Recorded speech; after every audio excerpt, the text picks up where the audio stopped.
রাজধানীর ভেতরে থাকা 4টি বাস টার্মিনালের মধ্যে মহাখালী ও গুলিস্তানের কারণে নগরবাসীকে যেমন যানজটের কবলে পড়তে হয়, তেমনি গাবতলী আর সায়দাবাদ বাস টার্মিনালের কারণেও প্রায় একই ভোগান্তিতে পড়তে হচ্ছে নগরে প্রবেশ কিংবা বের হওয়ার সড়কে। এমন অবস্থায় সরকারি সিদ্ধান্তের এখনই বাস্তবায়ন নয়, বরং আগামী 2 থেকে 2.5 বছরের মধ্যে বাস টার্মিনাল রাজধানীর বাইরে সরিয়ে নেওয়া হবে বলে জানিয়েছেন সড়ক পরিবহন ও সেতুমন্ত্রী। গাবতলীটা হিমায়তপুর, আপনার মহাখালীটা হচ্ছে উত্তরা আব্দুল্লাহ, কাছাকাছি ওখানে 50 বিঘা জায়গা অ্যাকোয়ার করতে চলেছি আমরা ইতিমধ্যে। তার আগ পর্যন্ত ডিপোটা হবে 300 ফিটে। কাজপুরে চলে যাবে সায়দাবাদেরটা, ফুলবাড়ি একটা চলে যাবে কিরানীগঞ্জে, অর্থাৎ এভাবে শিফট হচ্ছে।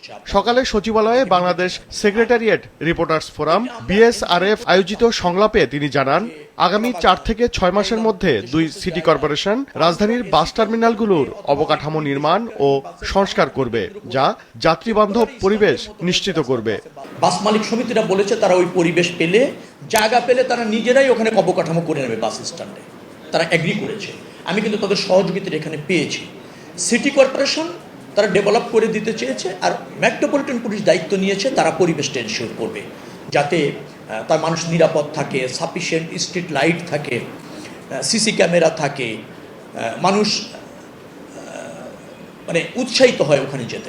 রাজধানী সড়কে শৃঙ্খলা আনতে একই রুটে বিভিন্ন মালিকের বাস চলবে না, গণপরিবহন পরিচালিত হবে কোম্পানির অধীনে, জানান মন্ত্রী।